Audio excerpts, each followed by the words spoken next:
I'm Billy Crain, and my wife Sandy and I and my son Dallas and Stella, my daughter, are long-time members of St. Patrick's Anglican Church.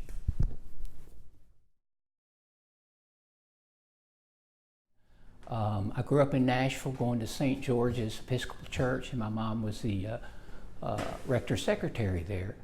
And we were faithfully in church every Sunday until I was 14, and until when my brother and sister went away to college. And yeah, they left it up to me whether I wanted to go to church or not. And of course, I decided I didn't want to go.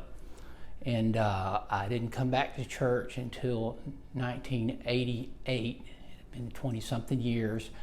I've been out on the road for a long time, road musician. I felt something missing in my life. There was something missing, and it turned out to be God, and God kind of eased me back into church. About 4 years into it, I had a bad problem with alcohol. I had a problem most of my life, but at that time I was ready to do something about it, and God was really pushing on me, you know, that I needed to make some changes. So I got sober and made this commitment to God. I invited Jesus into my life. And one of the first things he did was this Holy Spirit started speaking to me, and he said, I want you to start tithing. And I was like, huh? I didn't really know much about it, and I always heard about it, you know, growing up, but I was just a kid. So I started tithing, you know, what I could at the beginning, and then kind of moving up to working towards 10% to where it's gotten now to I give because I want to give, you know.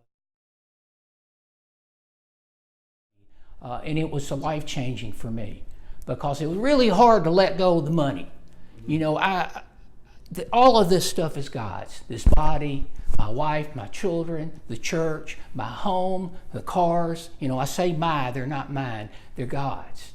And the one thing, I could give up everything else, but when it came to the money, no, God, that's not yours. I'll give you, you know, whatever you ask for, but I'll decide what it is. And that wasn't the truth. I finally had to break through that barrier and give him what was rightful as his. He gave it to me, so it's his in the first place. So we decided, Sandy and I, just to start giving from the heart, you know, as they say, and things have changed so much. We've been through job losses and through cancers and all this other stuff. And the coolest thing about it, and we learned this from Father Ray, was that we made tithing first. There was a year when I didn't have a job, and we went ahead and paid our whole tithe at the beginning of that year, so we made sure that was paid. And God got us through all of this stuff. You know, sometimes you got to start small, but if you make it the first thing on your list, that's what Sandy and I did, was put it at the top of our list on our bill payments each month.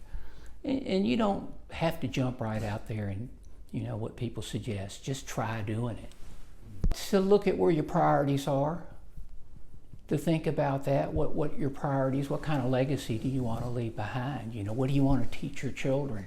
What do you want people to see of you? You know, do you want to be a miser or a spendthrift, or do you want to have a generous heart? And as I was asked years ago, what do you want to say on your tombstone?